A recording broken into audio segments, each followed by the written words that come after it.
Guideline સામાન્ય રીતે એવી રીતની છે કે article 142 of the constitution as per that article જોઈએ તો જ્યાં સુધી આવો કોઈ કાયદો અમલમાં ન હોય, અસ્તિત્વમાં ન હોય અને એક કાયદામાં શૂન્ય અવકાશ કે લેક્યુના સર્જાતી હોય તો એ સંજોગોમાં સુપ્રીમ કોર્ટ પોતે અનુચ્છેદ 142 નીચે એવા માર્ગદર્શિકાઓ કે ગાઈડલાઇન્સ આપી શકે છે કે જ્યાં સુધી આ સંબંધિત કોઈ કાયદો અમલમાં ન આવે ત્યાં સુધી તે જાણે કે કાયદો છે તેમ માનવામાં આવશે. એટલે આ એક પ્રકારની એવી વ્યવસ્થા કરવામાં આવી છે કે generally the function of the legislature is to enact the law, કે સંસદનું કામ છે કાયદો ઘડવાનું, પરંતુ જો સંસદ કાયદો ન ઘડી શકી અને એ કાયદો નથી એટલા માટે જો કોઈ વ્યક્તિને અન્યાય થતો હોય તો અહીંયા અદાલત કે જ્યુડિશિયરી એ આ અન્યાયને જોઈ શકશે નહીં, અથવા તો એ અન્યાય સામે કાયદો નથી માટે તમને ન્યાય ન મળી શકે એ બાબત જ્યુડિશિયરી સાંખી નહીં લે. એટલે highest court of the country એ રીતે સુપ્રીમ કોર્ટને આ માર્ગદર્શિકાઓ નક્કી કરવાનો પાવર્સ આપવામાં આવે છે. અને જે આ ડીકે બાસુના કેસમાં 1997માં સૌ પ્રથમવાર સુપ્રીમ કોર્ટે એક્સરસાઇઝ કરી કે આટલી બધી ગાઈડલાઇન કે જ્યાં સુધી આ સંબંધી કાયદો ન બને ત્યાં સુધી જાણે કે આ ગાઈડલાઇન કાયદો છે તે રીતે જ દરેક જગ્યાએ, દરેક પોલીસ સ્ટેશનમાં, દરેક રાજ્યમાં, શહેરમાં અમલી બનશે. એ જ રીતે આ નીલાવતી બહેરાનો કેસ છે તો એમાં કમ્પેન્સેશન કે વળતરની બાબત છે કે કસ્ટોડિયલ ડેથ, કસ્ટડીમાં કોઈ વ્યક્તિનું મૃત્યુ થાય એ પણ પોલીસના અત્યાચારથી, તો એ સંજોગોમાં શું કરવું? મૃતક તો પાછો આવી શકવાનો નથી, પરંતુ તેના જે કહેવાય કે રેપ્રેઝેન્ટેટિવ્સ અથવા તો વારસદારો, તો તેને વળતર મળી શકે અને એ પણ અનુચ્છેદ 32માં PILમાં જાહેર હિતની અરજીમાં ન્યાય આપતી વખતે આ વિક્ટિમ્સને ધ્યાનમાં રાખી કે જે અત્યાચારનો ભોગ બનેલો છે મૃતક એ તો છે જ, પણ એ ઉપરાંત એના સગા સંબંધીઓ પણ એક પોતાનું સ્વજન ગુમાવ્યું છે એટલે એમને પણ આ આઘાત છે સમજી શકાય એવો છે. તો એ સંજોગોમાં સુપ્રીમ કોર્ટે આ એક અલગ જાતની વ્યવસ્થા કરી છે કે વળતર, કમ્પેન્સેશન એ પણ આ PILમાં જ ચૂકવવું. તો અહીં બે અલગ અલગ આપણે જોઈ શકીએ કે આ વળતર અને માર્ગદર્શિકા સંબંધી બે ગાઈડલાઇન જાહેર હિત અરજીમાં સુપ્રીમ કોર્ટે નક્કી કર્યા છે. હવે ફરી આપણે આગળ જોઈએ મિત્રો, પ્રોફેસર રાવલ પાસે. મહેતા સાહેબ, આપણને જે ધ્યાન દોર્યું કે સુપ્રીમ કોર્ટને એક પાવર છે, ઇનહેરન્ટ પાવર છે, જેના માટે કાયદો ના હોય તો એ ગાઈડલાઇન્સ બહાર પાડી શકે છે. આગળના કેસલોમાં આપણે જોઈએ, એની ચર્ચા કરીએ તો ત્યાર પછીનો કેવા કેસ PILના મહત્ત્વના કેસમાં આવે છે વુમેન વેલફેરને રિલેટેડ કેસો.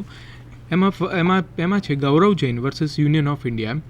એની અંદર પ્રોસ્ટિટ્યૂટ ચિલ્ડ્રન, એટલે પ્રોસ્ટિટ્યૂટના જે ચિલ્ડ્રન્સ હોય એના માટેની એક સેપરેટ સ્કૂલ બનાવવા માટે અને સેપરેટ હોસ્ટેલ બનાવવા માટેની PIL કરવામાં આવી. અને એમાં સુપ્રીમ કોર્ટે એવું કીધું કે જ્યારે સેપરેટ સ્કૂલ અથવા તો હોસ્ટેલ બનાવવામાં આવશે ત્યારે એ પ્રોસ્ટિટ્યૂટ્સના ચિલ્ડ્રનના હિતમાં નહીં હોય, માટે એ PIL ટકી શકે નહીં. આ એક નેગેટિવ આસ્પેક્ટ એમને લીધો અને in the interest of general public, સામાન્ય કરતાં જુદા વ્યક્તિ છે એવું આઈડેન્ટિફિકેશન ના થાય એના માટે એનું મહત્ત્વનું ડિસિશન આપ્યું. ત્યાર પછી છે Vishakha versus state of Rajasthan, જેમાં protection to the working women by giving her rights to a safe, healthy working environment. અને second, in the decision of this judgment, the court also defined the sexual harassment and recognized it to be a paramount violation of human rights. આ બે વસ્તુ મહત્ત્વની supreme કોર્ટે કીધી. તદુપરાંત supreme કોર્ટે એક ગાઈડલાઇન્સ બહાર પાડી, અને guidelines which is mandatory for all the institutions, private હોય કે પબ્લિક હોય, દરેકને એક મેન્ડેટરી ગાઈડલાઇન્સ ફોલો કરવા માટેની એક ગાઈડલાઇન્સ બહાર પાડવામાં આવી કે જેના પ્રમાણે વર્કિંગ વુમેનને સેફ, વિધાઉટ હેરેસમેન્ટ એક એન્વાયરમેન્ટ વર્કિંગ વુમેનને મળી રહે એના માટે. ત્યાર પછી છે રેલવે બોર્ડ વર્સિસ ચંદ્રિમા દાસ. આ કેસની અંદર મહત્ત્વનો ઇસ્યુ એ છે કે ફોરેન નેશનલ હોય, they are whether those person are entitled for the fundamental rights, કોઈ ફંડામેન્ટલ રાઇટ્સનો ભંગ થયો હોય તો એ લોકોને PILનો લાભ મળી શકે કે ના મળી શકે. સુપ્રીમ કોર્ટે કીધું કે there is no requirement to look after the whether he is a citizen or he or she is a citizen or not એનો ઇસ્યુ નથી, પણ જ્યારે તમને કોઈ રાઇટ્સ આપવામાં આવ્યા હોય ત્યારે ડોમિસાઇલ છે કે નહીં ઇન્ડિયાનો એ મહત્ત્વનું નથી. અને સેકન્ડ વસ્તુ કીધી કે જ્યારે હ્યુમન રાઇટ્સનો ભંગ થતો હોય અને જે universal declaration of human rights છે એનો જ્યારે ભંગ કન્સિડર થતો હોય ત્યારે એ વ્યક્તિને કોમ્પન્સેશન મળી શકે અને PIL મેન્ટેનેબલ થઈ શકે એવા કેસમાં. ત્યાર પછી સ્પીડી ટ્રાયલ માટે સબ્જેક્ટ મેટર માટે Hussainara Khatoon versus state of બિહારનો કેસ મહત્ત્વનો છે, જેના પ્રમાણે સ્પીડી ટ્રાયલ માટે એક PIL એક લેટર મોકલવામાં આવ્યો એક એડવોકેટ દ્વારા કે જેમાં બિહારની અંદર 40,000 પ્રિઝનર અંડર ટ્રાયલની પ્રોસિડિંગમાં હતા અને એમને સ્પીડી ટ્રાયલ કરવા માટે લેટર સુપ્રીમ કોર્ટમાં મોકલ્યો અને સુપ્રીમ કોર્ટે એ લેટરને PIL ગણીને એની ઉપર એક રીટ પિટિશન ગણીને એવું કીધું કે right to speedy justice emerges as a basic fundamental right which has been denied to those prisoners. That means કે એ લોકોને સ્પીડી ટ્રાયલનો હક છે, ઝડપી ન્યાય મેળવવા માટેનો પણ હક છે. એ Hussainara Khatoon versus state of બિહારના કેસમાં કહેવામાં આવ્યું. ત્યાર પછી છે એથિક્સ ઓફ મેડિકલ પ્રોફેશનના સબ્જેક્ટ મેટર માટેના કેસીસ. એમાં Parmanand Katara versus union of India AIR 1989 supreme court 2039.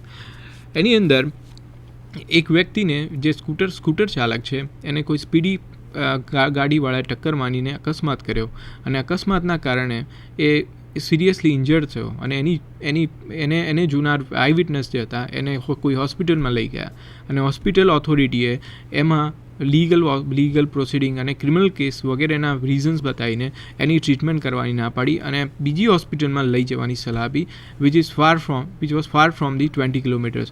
20 kilometre દૂર બીજી હોસ્પિટલમાં લઈ જવાની સલાહ આપી અને જેના કારણે 20 કિલોમીટર દૂર એ વ્યક્તિને લઈ જતા એનું રસ્તામાં મૃત્યુ થયું.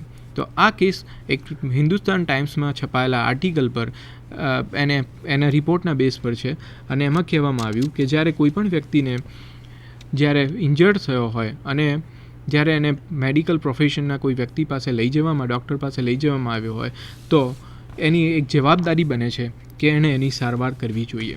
આ કેસની અંદર સુપ્રીમ કોર્ટે 2-3 વસ્તુ મહત્ત્વના ડિસિઝન આપ્યા. ફર્સ્ટ કીધું કે આર્ટિકલ 21 જે છે it's a cast on obligation of the state to preserve life, એટલે દરેક રાજ્યની જવાબદારી બને છે કે નાગરિકની હેલ્થની રક્ષણ કરવાનું. અને સેકન્ડ કીધું કે it is a professional obligation of all the doctors whether government or private to extend a medical aid to injured immediately to preserve life without waiting for legal formalities to be complied by the police. એટલે કે દરેક વ્યક્તિને સારવાર માટેનો હક આ કેસમાં establish કરવામાં. અને સેકન્ડ કીધું કે જ્યારે પણ કોઈ પણ ડૉક્ટર પાસે અને એના રિલેટેડ હોય ત્યારે એની સારવાર આપવી કમ્પલસરી છે. સેકન્ડ કીધું કે આની જાહેરાત આ જજમેન્ટની જાહેરાત પણ કરવામાં આવે સામાન્ય માણસમાં કે જેથી સામાન્ય માણસ એના વિશે અવેર થઈ શકે. ત્યાર પછી બીજો મેડિકલ પ્રોફેશનને રિલેટેડ કેસ છે વિશન પુનિકર વર્સિસ યુનિયન ઓફ ઇન્ડિયા કે જેમાં એપેક્સ કોર્ટે એવું કીધું કે જાહેર સ્વસ્થ જાળવવાનો અને સુધારો કરવાનો તેમાં અને એને રિલેટેડ જે રાઇટ છે એ ફંડામેન્ટલ રાઇટ્સમાં એનો સમાવેશ થાય છે અને PIL એના માટે ઇટ કેન બી મેન્ટેનેબલ. તો main applicable articles and rules આપણે આટલી ચર્ચા કરી આટલા કેસ લોની.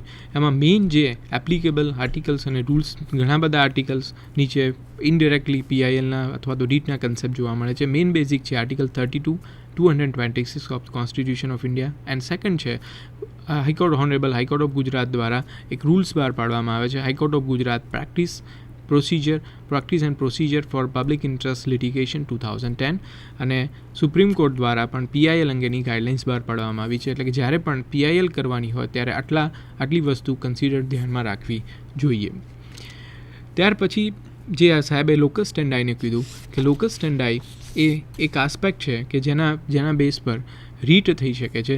લોકસ સ્ટેન્ડાઈ અને PIL વચ્ચેનો તફાવત આપણને સાહેબે ડીપમાં સમજાવ્યો છે. એટલે હવે PILને આપણે જ્યારે કન્સેપ્ટ સમજીએ છીએ ત્યારે તો વોટ ઇઝ અ PIL એ આપણે જોયું.